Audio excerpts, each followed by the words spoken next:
ଓସେପା ତରଫରୁ ପ୍ରକାଶ ପାଇଲା ଡିସେମ୍ବର ମାସ ପାଇଁ ଏଫ୍ଏଲ୍ଏନ୍ର ଲେସନ୍ ପ୍ଲାନ୍। ଭିଡ଼ିଓଟିକୁ ଲାଷ୍ଟ ପର୍ଯ୍ୟନ୍ତ ଦେଖନ୍ତୁ, ସ୍କିପ୍ କରନ୍ତୁ ନାହିଁ। ଏହି ଭିଡ଼ିଓରେ ଆପଣମାନେ ପାଇପାରିବେ କ୍ଲାସ୍ 1, କ୍ଲାସ୍ 2, କ୍ଲାସ୍ 3ରେ ଡିସେମ୍ବର ମାସର ଯାହା ପଢ଼ାଯିବ ସେହିସବୁ ବିଷୟଗୁଡ଼ିକ ଓ ଡିସେମ୍ବରର ଲେସନ୍ ପ୍ଲାନ୍। ପ୍ରତ୍ୟେକ ବିଷୟ ଓ ପ୍ରତ୍ୟେକ କ୍ଲାସ୍ ପାଇଁ ଲେସନ୍ ପ୍ଲାନ୍ ବୁକ୍ସ ଆକାରରେ ଯୋଗାଇ ଦିଆଯିବାର ମଧ୍ୟ ବ୍ୟବସ୍ଥା କରାଯାଇଛି। ସେଥିପାଇଁ ଭିଡ଼ିଓ ମଧ୍ୟରେ କଣ୍ଟାକ୍ଟ ନମ୍ବର ମଧ୍ୟ ପାଇପାରିବେ। ଭିଡ଼ିଓଟିକୁ ଲାଇକ୍ କରନ୍ତୁ। ଯେଉଁମାନେ ଫାର୍ଷ୍ଟ ଟାଇମ୍ ସାଇଟ୍କୁ ଭିଜିଟ୍ କରିଛନ୍ତି ସେମାନେ ସବସ୍କ୍ରାଇବ୍ କରି ବେଲ୍ ଆଇକନ୍ରେ ଅଲ୍ କ୍ଲିକ୍ କରନ୍ତୁ, ଯାହାଫଳରେ ଯେଉଁ ନୂଆ ଭିଡ଼ିଓ ଅପଲୋଡ଼ ହେବ ତା'ର ନୋଟିଫିକେସନ୍ ଫାଷ୍ଟ ଆପଣଙ୍କ ପାଖରେ ପହଞ୍ଚିପାରିବ। ଲାଇକ୍ କରନ୍ତୁ ଏବଂ ଅନ୍ୟ ବନ୍ଧୁମାନଙ୍କୁ ସେୟାର କରନ୍ତୁ। Director of teacher education and SCERT Odisha ତରଫରୁ SDP ଓସେପାକୁ ଲେଟର ନମ୍ବର 6009 ଡିସେମ୍ବର 3ରେ ଡିସେମ୍ବର ମାସ ପାଇଁ ଲେସନ୍ ପ୍ଲାନ୍ ଦେଇଛନ୍ତି, ଯେଉଁଥିରେ କି ଲିଟରେସି ପାଇଁ ମନୋଗ୍ରେଡ୍ ଏବଂ ନ୍ୟୁମେରେସି ପାଇଁ ମଲ୍ଟିଗ୍ରେଡ୍ କ୍ଲାସ୍ 1, କ୍ଲାସ୍ 2 ଏବଂ କ୍ଲାସ୍ 3 ପାଇଁ ସାମିଲ ଅଛି। ଏହାକୁ ପ୍ରତ୍ୟେକ FLN grade teacher December 2nd week ଠାରୁ କ୍ଲାସ୍ରେ ଡେଲିଭରି କରିବେ। ତା ସହିତ ଲିଟରେସି ପାଇଁ 120 ମିନିଟ୍ର ଏକ ସାମ୍ପୁଲ୍ ଲେସନ୍ ପ୍ଲାନ୍ ଓ ନ୍ୟୁମେରେସି ପାଇଁ 90 ମିନିଟ୍ର ଏକ ସାମ୍ପୁଲ୍ ଲେସନ୍ ପ୍ଲାନ୍ ମଧ୍ୟ ସାମିଲ ଅଛି। ପ୍ରଥମ ଶ୍ରେଣୀ ପାଠ୍ୟପୁସ୍ତକ ଭାଷା ପାଠ 17 ନେଉଳର ଘରତୋଳା, ପାଠ 18 ବରଷା, ପାଠ 19 ହନୁର କଦଳୀଖିଆ, ପାଠ 20 ମୂଷିକ ରାଜା। ପ୍ରଥମ ଶ୍ରେଣୀ ଭାଷା କାର୍ଯ୍ୟପୁସ୍ତିକା ସପ୍ତାହ 20ରୁ ସପ୍ତାହ 22 ପର୍ଯ୍ୟନ୍ତ ଏହି ଡିସେମ୍ବର ମାସରେ ହିଁ କରାଯିବ। ପ୍ରଥମ ଶ୍ରେଣୀର କବିତା ପୋଷ୍ଟର ଯାହା ଏହି ମାସରେ କରାଯିବ, 1ରେ ଗରମ ଜିଲାପି, 2ରେ ଟିକି ଚଢ଼େଇ। ପ୍ରଥମ ଶ୍ରେଣୀ ପାଇଁ ଚିତ୍ର ପୋଷ୍ଟରରେ ଭାଷାର ଯାହା ବ୍ୟବହାର କରାଯିବ, 1ରେ ଗାଁରେ ବର୍ଷା, 2ରେ ମେଳା। ପ୍ରଥମ ଶ୍ରେଣୀ ପାଇଁ ବଡ଼ ବହିରୁ ପଢ଼ାଯିବ 1ରେ କୁକୁଡ଼ା ଛୁଆ ବଜାର ଗଲେ, 2ରେ ମା ଓ ଛୁଆ। ପ୍ରଥମ ଶ୍ରେଣୀ ଡିସେମ୍ବର ମାସ ପାଇଁ ବ୍ୟବହାର ହେବାକୁ ଥିବା ଗଳ୍ପ କାର୍ଡ଼, 1ରେ ମିନାର ଘର, 2ରେ 2ଟି ପିମ୍ପୁଡ଼ି। ପ୍ରଥମ ଶ୍ରେଣୀ ଗଣିତ, 1ରେ 2ଟି ଏକ ଅଙ୍କ ବିଶିଷ୍ଟ ସଂଖ୍ୟାର ଯୋଗ 18 ମଧ୍ୟରେ, 2ରେ ପରବର୍ତ୍ତୀ, ପୂର୍ବବର୍ତ୍ତୀ, ମଧ୍ୟବର୍ତ୍ତୀ ସଂଖ୍ୟାକୁ କହିବେ ଓ ଲେଖିବେ, 3ରେ ହାତ, ଚାଖଣ୍ଡ, ବାଡ଼ି ବ୍ୟବହାର କରି ଦୈର୍ଘ୍ୟ ମାପିବେ, ସାମଗ୍ରୀଗୁଡ଼ିକୁ ବ୍ୟବହାର କରି ଯୋଗଫଳ ନିର୍ଣ୍ଣୟ କରିବେ। ଗଣିତ କାର୍ଯ୍ୟପୁସ୍ତିକା ସପ୍ତାହ 23 ଓ 24, ପୃଷ୍ଠା 68ରୁ 80। ଦ୍ୱିତୀୟ ଶ୍ରେଣୀ ଭାଷା ପାଠ୍ୟପୁସ୍ତକ ପାଠ 17 ସ୍ୱାଧୀନତା ଦିବସ। ଦ୍ୱିତୀୟ ଶ୍ରେଣୀ ଭାଷା କାର୍ଯ୍ୟପୁସ୍ତିକା ସପ୍ତାହ 21ରୁ ସପ୍ତାହ 23।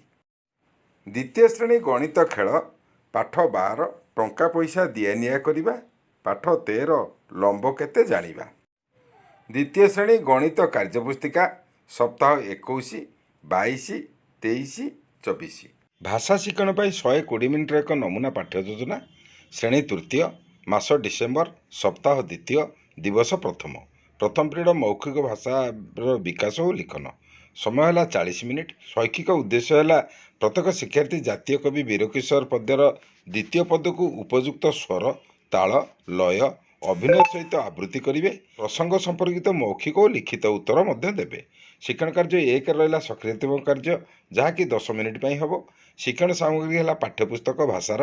ଶିକ୍ଷଣ ପ୍ରକ୍ରିୟା ପ୍ରଥମ ପର୍ଯ୍ୟାୟ ହେଲା ଶିକ୍ଷକ ପିଲାମାନଙ୍କୁ ଗୋଲାକାରରେ ଠିଆ କରାଇବେ ଓ ନିଜ ମର୍ଜିରେ ଠିଆ ହେବେ। ଜାତୀୟ କବି ବୀରକିଶୋର ପଦ୍ୟର ପ୍ରଥମ ପଦର ପ୍ରତ୍ୟେକ ଧାଡ଼ିକୁ ପିଲାମାନେ ନିଜେ କ୍ରମ ଅନୁସାରେ ଜଣକ ପରେ ଜଣେ ଅଭିନୟ ସହ ଗାଇବାକୁ ଶିକ୍ଷକ ସୂଚନା ଦେବେ। ଶିକ୍ଷକ ପୂର୍ବରୁ ପଢ଼ାଇଥିବା ପ୍ରଥମ ପଦ ଆଧାରିତ ପ୍ରଶ୍ନ ପିଲାମାନଙ୍କୁ ପଚାରିବେ, ଯେପରିକି ପ୍ରଶ୍ନଗୁଡ଼ିକ ହେଲା: ପ୍ରଶ୍ନ 1ରେ ଆମ ଦେଶ ପ୍ରତି ବିଦେଶୀମାନଙ୍କର ଲୋଭ ବଢ଼ିଲା କାହିଁକି? ପ୍ରଶ୍ନ ନମ୍ବର 2ରେ ଏଠାରେ ଗୋରା ବେପାରୀ ବୋଲି କାହାକୁ କୁହାଯାଇଛି? ପ୍ରଶ୍ନ ନମ୍ବର 3 କେଉଁମାନେ ଦେଶ ପାଇଁ ହସି ହସି କାରାବରଣ କରିଥିଲେ? ଶିକ୍ଷଣ କାର୍ଯ୍ୟ 2ରେ ପଦ୍ୟ ଆଧାରିତ କାର୍ଯ୍ୟ, ତାହା ବି 10 ମିନିଟ୍ ପାଇଁ କରାଯିବ। ଶିକ୍ଷଣ ସାମଗ୍ରୀ ହେଲା ଶବ୍ଦ କାର୍ଡ଼, କବିତାର ଦ୍ୱିତୀୟ ପଦ ଲେଖାଥିବା ଡ୍ରଇଂ ସିଟ୍ ଇତ୍ୟାଦି। ଶିକ୍ଷଣ ପ୍ରକ୍ରିୟାରେ ହେଲା ଶିକ୍ଷକ ଜାତୀୟ କବି ବୀରକିଶୋର ପଦ୍ୟର ଦ୍ୱିତୀୟ ପଦକୁ ଲେଖାଯାଇଥିବା ଡ୍ରଇଂ ସିଟ୍କୁ ଶ୍ରେଣୀଗୃହରେ ପିଲାମାନଙ୍କ ସମ୍ମୁଖରେ ପ୍ରଥମେ ଟାଙ୍ଗିଦେବେ। ତାପରେ ଶିକ୍ଷକ ନିଜେ ଉପଯୁକ୍ତ ସ୍ୱର ଅଭିନୟ ମାଧ୍ୟମରେ ଦ୍ୱିତୀୟ ପଦକୁ ଅଭିନୟ ସହ ଗାଇବେ। ପିଲାମାନଙ୍କୁ ଅନୁକରଣ ପାଇଁ ସୂଚନା ଦେବେ। ତାପରେ ଆସିଲା ଶିକ୍ଷକ ପଦଟିର ପ୍ରଥମ ପାଦ ପ୍ରଥମ ଧାଡ଼ିକୁ ଆବୃତ୍ତି କରିବେ ଓ ପିଲାମାନେ ଦ୍ୱିତୀୟ ଧାଡ଼ିକୁ ଆବୃତ୍ତି କରିବେ। ପୁନଶ୍ଚ ଶିକ୍ଷକ ପରପଦର ଦ୍ୱିତୀୟ ପାଦ ଧାଡ଼ି ପିଲାମାନଙ୍କ ପ୍ରଥମ ପାଦ ବା ଧାଡ଼ିକୁ ଆବୃତ୍ତି କରିବେ। ଏହିପରି କ୍ରମାନ୍ୱୟରେ ସମ୍ପୂର୍ଣ୍ଣ ଦ୍ୱିତୀୟ ପଦଟି ପ୍ରତିପାଦର ଆବୃତ୍ତି ମଧ୍ୟ କରାଯିବ। ପିଲାମାନେ ସ୍ୱାଧୀନ ଭାବରେ ଦ୍ୱିତୀୟ ପଦକୁ ଅଭିନୟ ସହ ଆବୃତ୍ତି କରିବେ। ଶିକ୍ଷଣ କାର୍ଯ୍ୟ 3 ହେଲା ପଦ୍ୟାଂଶର ଭାବାବୋଧ ଓ ଶବ୍ଦାନୁଶୀଳନ। ସିଏ ବି 10 ମିନିଟ୍ ପାଇଁ କରାଯିବ। ପର୍ଯ୍ୟାୟ 1ରେ ଶିକ୍ଷକ ନିମ୍ନଲିଖିତ ପଦଟିକୁ କଳାପଟାରେ ଲେଖିବେ। ଯେପରିକି ବୀରକେଶର ଏ ଦେଶର କବି, ଆଖିରେ ଦେଖିଲେ କଷଣ ଛବି। ନିମ୍ନରେ ଦିଆଯାଇଥିବା ଶବ୍ଦ ମଧ୍ୟରୁ କଷଣ ଶବ୍ଦର ଅର୍ଥ ଖୋଜିବାକୁ ପିଲାଙ୍କୁ କହିବେ। ଯେମିତି ଗାଳି, କଷ୍ଟ, ଚାପୁଡ଼ା, ଆଦେଶ, ଏହା ଭିତରୁ ଯାହା ଠିକ୍ ପିଲାମାନେ ତାହା ବାଛିକି କହିବେ। ପର୍ଯ୍ୟାୟ 2ରେ ଗୋରା ଶାସକଙ୍କ ଶାସନ କାର୍ଯ୍ୟ ବୀରକିଶୋରଙ୍କ ମନକୁ ଅସ୍ଥିର କଲା। ଏହି କଥା ସହିତ ଯେଉଁ ପଦର ସମ୍ପର୍କ ରହିଛି ବହିରୁ ଖୋଜି ନିଜ ଖାତାରେ ତାହାକୁ ଲେଖିବେ। ଯୋଡ଼ିରେ ପରସ୍ପର ଖାତା ସଂଶୋଧନ ପାଇଁ ସୂଚନା ଦେବେ ଓ ଆଲୋଚନା ମଧ୍ୟ କରିବେ। ଏହି ପଦର ଅସ୍ଥିର ବଦଳରେ କେଉଁ ଶବ୍ଦ ବ୍ୟବହାର କରାଯିବ ତାହାଙ୍କୁ ପ୍ରଶ୍ନ ମଧ୍ୟ ପଚାରିବେ। ତାପରେ ଶିକ୍ଷଣ କାର୍ଯ୍ୟ 4, ତାହା ବି 10 ମିନିଟ୍ ପାଇଁ କରାଯିବ। ଶିକ୍ଷକ ଏହି ସୋପାନରେ ନିମ୍ନଲିଖିତ ପ୍ରଶ୍ନଗୁଡ଼ିକର କଳାପଟାରେ ଲେଖିବେ। ଉତ୍ତରଗୁଡ଼ିକୁ ଉଭୟ ମୌଖିକ ଓ ଲିଖିତ ଭାବରେ ପିଲାମାନଙ୍କୁ ଆଦାୟ କରିବେ। ପ୍ରଶ୍ନ 1ରେ କାହାର କବିତା ପଢ଼ି ଲୋକମାନେ ଗୋରା ଶାସନ ବିରୁଦ୍ଧରେ ଜାଗ୍ରତ ହେଲେ? ପ୍ରଶ୍ନ 2 କବିଙ୍କର ମନ କାହିଁକି ଅସ୍ଥିର ହେଲା? ପ୍ରଶ୍ନ 3 ବିଦେଶୀମାନଙ୍କ ଛାତି କାହିଁକି ଥରିଲା? ପ୍ରଶ୍ନ 4 ଜାତୀୟ କବି କାହାକୁ କୁହାଯାଏ? ସୂଚନା ଏଠାରେ ରହିଛି କି ଏହିପରି ଶିକ୍ଷକ ଅନ୍ୟ ପ୍ରଶ୍ନ ମଧ୍ୟ ତିଆରି କରିପାରିବେ। ଦ୍ୱିତୀୟ ପିରିୟଡ଼ରେ ଆସିଲା ଡିକୋଡ଼ିଂ ଓ ଲିଖନ, ତା ବି 40 ମିନିଟ୍ ପାଇଁ କରାଯିବ। ଶୈକ୍ଷିକ ଉଦ୍ଦେଶ୍ୟ, ପ୍ରତ୍ୟେକ ଶିକ୍ଷାର୍ଥୀ ପାଠଟିକୁ ସ୍ୱାଧୀନ ଭାବେ ପଢ଼ିବେ। ପାଠ ସମ୍ପର୍କିତ ପ୍ରଶ୍ନର ମୌଖିକ ଓ ଲିଖିତ ଭାବେ ଉତ୍ତର ଦେବେ। ଶିକ୍ଷଣ ସାମଗ୍ରୀ ହେଲା କାର୍ଯ୍ୟ ପୁସ୍ତିକା। ଶିକ୍ଷଣ କାର୍ଯ୍ୟ 1 ଚିତ୍ର ଆଧାରିତ ଆଲୋଚନା। ଶିକ୍ଷଣ ପ୍ରକ୍ରିୟାରେ ରହିଲା ଶିକ୍ଷକ କାର୍ଯ୍ୟ ପୁସ୍ତିକାର ପାଠ 127 ଖୋଲିବାକୁ ସୂଚନା ଦେବେ। ଚାଲ ବୁଲିଯିବା ମାମୁଁ ଘର ପ୍ରସଙ୍ଗଟିର ଚିତ୍ର ଆଧାରରେ ନିମ୍ନ ପ୍ରଶ୍ନଗୁଡ଼ିକର ଉତ୍ତର କରିବେ। ପ୍ରଶ୍ନ 1 ଚିତ୍ରରେ ତୁମେମାନେ କ'ଣ ଦେଖୁଛ? ପ୍ରଶ୍ନ 2 ଗଛ ତଳେ କେଉଁମାନେ ବସିଛନ୍ତି? ପ୍ରଶ୍ନ 3 ସେମାନେ ଏପରି କାହିଁକି ବସିଛନ୍ତି ବୋଲି ଭାବୁଛ? ପ୍ରଶ୍ନ 4 ତୁମେ କେଉଁ କେଉଁ ସମୟରେ ଥକିଯାଅ? ପ୍ରଶ୍ନ 5 ତୁମେ ଥକିଗଲେ କ'ଣ କରିବାକୁ ଇଚ୍ଛା କର? ତାପରେ ଆସିଲା ଶିକ୍ଷଣ କାର୍ଯ୍ୟ 2 ଅନୁଚ୍ଛେଦର ଆଦର୍ଶ ପଠନ ଓ ଆଲୋଚନା। ସେଠାରେ ଶିକ୍ଷଣ ପ୍ରକ୍ରିୟା ହେଲା ଶିକ୍ଷକ ଚାଲ ବୁଲିଯିବା ମାମୁଁ ଘର ଅନୁଚ୍ଛେଦର ପାଠ ଆଦର୍ଶ ପଠନ କରିବେ। ଏହି ସମୟରେ ପିଲାମାନଙ୍କୁ ଅନୁଚ୍ଛେଦରୁ ଦେଖିବା ପାଇଁ କହିବେ। ଶିକ୍ଷକ ପୁନଃ ପଠନ ସମୟରେ ପିଲାମାନେ ଅନୁଚ୍ଛେଦରୁ ଆଙ୍ଗୁଠି ରଖି ପଢ଼ିବେ। ତୃତୀୟରେ ଏହାପରେ ଶିକ୍ଷକ କାର୍ଯ୍ୟ ପୁସ୍ତିକାର ପ୍ରଶ୍ନ ନମ୍ବର 2ରେ ଥିବା ପ୍ରଶ୍ନଗୁଡ଼ିକୁ ପଚାରି ମୌଖିକ ଆଲୋଚନା କରିବେ। ଶିକ୍ଷଣ କାର୍ଯ୍ୟ 3 ମାର୍ଗଦର୍ଶୀ ପଠନ। ଶିକ୍ଷଣ ପ୍ରକ୍ରିୟା ନମ୍ବର 1 ଶିକ୍ଷକ ପିଲାମାନଙ୍କୁ ଯୋଡ଼ାରେ ବା ଦଳରେ ଚାଲ ବୁଲିଯିବା ମାମୁଁ ଘର ଅନୁଚ୍ଛେଦରୁ ପଢ଼ିବାକୁ କହିବେ। ପଢ଼ିବା ସମୟରେ ଶିକ୍ଷକ ପିଲାମାନଙ୍କୁ ମାର୍ଗଦର୍ଶନର ସହାୟତା କରିବେ। କୌଣସି ଶବ୍ଦ ପଢ଼ିବାରେ ଅସୁବିଧା ହେଉଥିଲେ ଶିକ୍ଷକ ଅନ୍ୟ କେତେକ ପିଲାଙ୍କ ଦ୍ୱାରା ନିଜେ ସହାୟତା ପ୍ରଦାନ କରିବେ। ଶିକ୍ଷଣ କାର୍ଯ୍ୟ 4 ପାଠ ଆଧାରିତ ଲିଖନ କାର୍ଯ୍ୟ। ଶିକ୍ଷଣ ପ୍ରକ୍ରିୟା 1ରେ ହେଲା ଶିକ୍ଷକ ପୃଷ୍ଠା ନମ୍ବର 127ରେ ଥିବା ଅଭ୍ୟାସ କାର୍ଯ୍ୟ ପିଲାଙ୍କୁ କରିବାକୁ ସୂଚନା ଦେବେ। ଶିକ୍ଷଣ ପ୍ରକ୍ରିୟା 2ରେ ହେଲା ପିଲାଙ୍କ କାର୍ଯ୍ୟ ପୁସ୍ତିକା ଦେଖି ଶିକ୍ଷକ ସଂଶୋଧନ କରିବେ। ତାପରେ ଆସିଲା ତୃତୀୟ ପିରିୟଡ଼, ଯେଉଁଠିକି ପଠନ ଓ ଲିଖନ। ସମୟ ମଧ୍ୟ ରହିବ 40 ମିନିଟ୍। ଶୈକ୍ଷିକ ଉଦ୍ଦେଶ୍ୟ ରହିବ ପ୍ରତ୍ୟେକ ଶିକ୍ଷାର୍ଥୀ 1 ମିନିଟ୍ରେ 30ରୁ 40 ଶବ୍ଦ ଥିବା ପାଠକୁ ନିର୍ଭୁଲ ଧାରା ପ୍ରବାହ ଭାବେ ପଢ଼ିବେ। ଶିକ୍ଷଣ ସାମଗ୍ରୀ ହେଲା କାର୍ଯ୍ୟ ପୁସ୍ତିକା ପୃଷ୍ଠା 154, ପାଠ 127, ପ୍ରଶ୍ନ ସଂଖ୍ୟା 3। ଶିକ୍ଷଣ କାର୍ଯ୍ୟ 1ରେ ଧାରା ପ୍ରବାହ ପଠନ। ଶିକ୍ଷକ ପିଲାମାନଙ୍କୁ ପଠନ ବେଗକୁ ଜାଣିବା ପାଇଁ ନିଜ ମୋବାଇଲରେ 1 ମିନିଟ୍ର ଟାଇମର ଦେବେ। ପ୍ରତ୍ୟେକ ପିଲାଙ୍କୁ ନିଜ ପାଖକୁ ଡାକି ଶିକ୍ଷକ ପ୍ରଶ୍ନ ସଂଖ୍ୟା 3 ପଢ଼ିବାକୁ ଦେବେ। ପିଲାଟି ପଢ଼ୁଥିବା ସମୟରେ ଶିକ୍ଷକ ପିଲାଟିର ପଠନ ବେଗକୁ ଯାଞ୍ଚ କରିବେ। ଯେତେବେଳେ 1 ମିନିଟ୍ର ସମୟ ଶେଷ ହୋଇଯିବ ପିଲାଟି ଯେଉଁ ପର୍ଯ୍ୟନ୍ତ ପଢ଼ିଛି ଶିକ୍ଷକ ସେଠାରେ ଗୋଟିଏ ବନ୍ଦନୀ ଚିହ୍ନ ଦେବେ। ପିଲା ଯେତୋଟି ଶବ୍ଦ ଠିକ୍ ଭାବେ ପଢ଼ିଥିବ ତାର ସଂଖ୍ୟାକୁ 3 ନମ୍ବର ପାଠ ତଳେ ଦିଆଯାଇଥିବା କୋଠରୀରେ ଲେଖିବେ। ଧାରା ପ୍ରବାହ ପଠନର ଅଭ୍ୟାସ ପାଇଁ ପ୍ରତିଦିନ ଉପରୋକ୍ତ ପ୍ରକ୍ରିୟାକୁ 25% ପିଲାଙ୍କ ସହିତ କରିବେ। ଯେତେବେଳେ ପିଲାଙ୍କର ପଠନର ବେଗ ମୂଲ୍ୟାୟନ କରାଯାଉଥିବ ସେତେବେଳେ ଅନ୍ୟ ପିଲାମାନଙ୍କୁ 3 ନମ୍ବର ପାଠଟିକୁ ସ୍ୱାଧୀନ ଭାବେ ପଢ଼ିବେ। ଶେଷରେ ପିଲାଙ୍କର ପାଠ ସମ୍ପର୍କିତ ଆଲୋଚନା କରିବେ। 2-3ଟି ପ୍ରଶ୍ନର ଉତ୍ତର ପିଲାଙ୍କୁ ଲେଖିବାକୁ କହିବେ। ଯେପରି ପ୍ରଶ୍ନ ମଧ୍ୟ ଏଠାରେ ଦିଆଯାଇଛି। ପ୍ରଶ୍ନ 1 ଭୋଜି କରିବାକୁ କେଉଁମାନେ ଠିକ୍ କଲେ? ପ୍ରଶ୍ନ 2 ସେମାନଙ୍କୁ କେଉଁମାନେ ସହଯୋଗ କଲେ? ନିମିତ୍ତ ମାପଦଣ୍ଡ ଅନୁସାରେ ପିଲାମାନଙ୍କର ପଠନ ସ୍ତର ନିରୂପଣ କରିବେ। ଶିକ୍ଷଣ କାର୍ଯ୍ୟ 2 ସ୍ୱାଧୀନ ପଠନ ଓ ପୁନର୍ବଳନ କାର୍ଯ୍ୟ। ଶିକ୍ଷଣ ସାମଗ୍ରୀ ପାଠାଗାରର ପୁସ୍ତକ, ପିଲାଙ୍କ ପଠନ ସ୍ତର ମୁତାବକ ବହି, ବଡ଼ ବହି, କବିତା ପୋଷ୍ଟର, ଖବରକାଗଜ ଓ ଗଳ୍ପ କାର୍ଡ଼। ଚିକୁ ଓ ମିକୁ ଶିକ୍ଷକ ପିଲାମାନଙ୍କୁ ସେମାନଙ୍କର ଶୈକ୍ଷିକ ସ୍ତର ଅନୁଯାୟୀ ଦଳରେ ବସାଇବେ। ଉଚ୍ଚ ଦକ୍ଷତା ସମ୍ପନ୍ନ ପିଲାମାନଙ୍କର ସ୍ୱାଧୀନ ପଠନ ଅଭ୍ୟାସ ପାଇଁ ସେମାନଙ୍କୁ ସ୍ତର ମୁତାବକ ବହି ଆଣି ପଢ଼ିବାକୁ ଦେବେ। ପଢ଼ିଥିବା ବହିର ବିଷୟବସ୍ତୁକୁ ଅନ୍ୟମାନଙ୍କୁ କହିବା ପାଇଁ ସୂଚନା ଦେବେ। ପାଠାଗାରରେ ଉପଲବ୍ଧ ବିଭିନ୍ନ ପୁସ୍ତକ ତଥା ଖବରକାଗଜର ମୁଖ୍ୟାଂଶଗୁଡ଼ିକୁ ପଢ଼ି ବୁଝିବେ ଓ କହିବେ। ବିଭିନ୍ନ କବିତା, ବଡ଼ ବହି ଓ ଗପ ବହି ପଢ଼ି ତା'ର ସାରାଂଶ କହିବେ ଓ ତା'ର ସମ୍ବନ୍ଧିତ ପ୍ରଶ୍ନର ଉତ୍ତର ଦେବେ। ମଧ୍ୟମ ଓ ସ୍ୱଳ୍ପ ଦକ୍ଷତା ସମ୍ପନ୍ନ ପିଲାମାନେ ପଢ଼ୁଥିବା ସମୟରେ ଶିକ୍ଷକ ବୁଲି ବୁଲି ମାର୍ଗଦର୍ଶନ ଓ ସହାୟତା ମଧ୍ୟ କରିବେ। ଏହି ଧରଣର ପିଲାମାନଙ୍କ ମଧ୍ୟରେ ବିଭିନ୍ନ ପଠନ ସମସ୍ୟା ଯଥା ମାତ୍ରା, ଫଳା, ଯୁକ୍ତାକ୍ଷର ଜନିତ ଶବ୍ଦ ପଠନ, ବାକ୍ୟ ପଠନ ଇତ୍ୟାଦି ଚିହ୍ନଟ କରି ଏହାର ନିରାକରଣ ନିମନ୍ତେ ନିମ୍ନୋକ୍ତ କାର୍ଯ୍ୟ କରିପାରିବେ। ଯେମିତି ଚିତ୍ର ଓ ତାହା ସମ୍ବନ୍ଧିତ ଶବ୍ଦ କାର୍ଡ଼ ନେଇ ପଠନ କାର୍ଯ୍ୟ କରାଇବେ। ମାତ୍ରା, ଫଳା, ଯୁକ୍ତାକ୍ଷର ସମ୍ପର୍କିତ ଶବ୍ଦ ତାଲିକା ଡ୍ରଇଂ ସିଟ୍ର ବିଭିନ୍ନ ରଙ୍ଗରେ ଲେଖି ବାରମ୍ବାର ପଠନ ଅଭ୍ୟାସ କରାଇବେ। ସରଳ ଶବ୍ଦ ଓ ବାକ୍ୟ କାର୍ଡ଼ ନେଇ ସେମାନଙ୍କର ପଠନ ଅଭ୍ୟାସ ମଧ୍ୟ ବଢ଼ାଇବେ। ସଂଖ୍ୟାଜ୍ଞାନ ପାଠ ଯୋଜନା ଡିସେମ୍ବର ମାସ ପାଇଁ ବା ନ୍ୟୁମେରିସିର ବହୁ ଶ୍ରେଣୀ ପାଠ ଯୋଜନା। ଏଇଟା ମଲ୍ଟିଗ୍ରେଡ୍ କ୍ଲାସ୍ ହେବ। ଯେମିତି ବିଷୟ ଗଣିତ, ସମୟ ରହିବ 90 ମିନିଟ୍, ଶ୍ରେଣୀ ପ୍ରଥମ, ପାଠ ରହିବ ହନୁର କଦଳୀଖିଆ, ଶିକ୍ଷଣ ଫଳାଫଳରେ ରହିବ ଅଣ-ମାନକ ମାପ ବ୍ୟବହାର କରି ଦୈର୍ଘ୍ୟ ମାପ କରିବେ।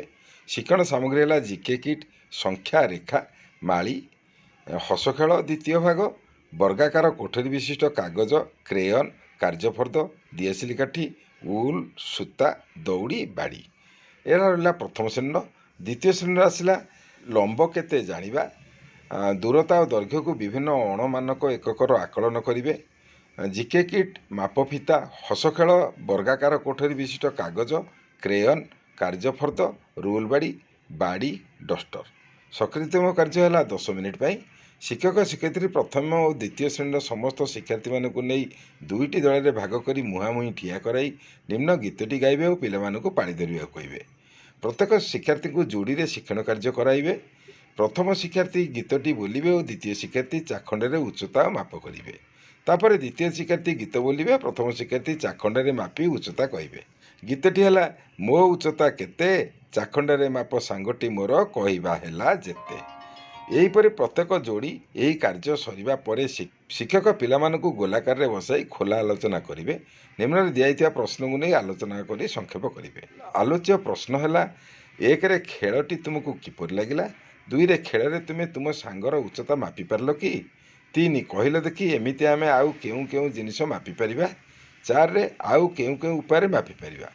ଦୈନନ୍ଦିନ ଜୀବନରେ ଆମେ ଅନେକ ଜିନିଷ, ବସ୍ତୁର ଲମ୍ବ ଓ ଓସାରକୁ ଆଙ୍ଗୁଳି, ଚାଖଣ୍ଡ, ହାତ ବା ବାଡ଼ିରେ ମାପିଥାଉ। ମୂର୍ତ୍ତ ପର୍ଯ୍ୟାୟ ବା କଂକ୍ରିଟ୍ ଷ୍ଟେଜ୍, ଯାହାକି 30 ମିନିଟ୍ ପାଇଁ ହେବ।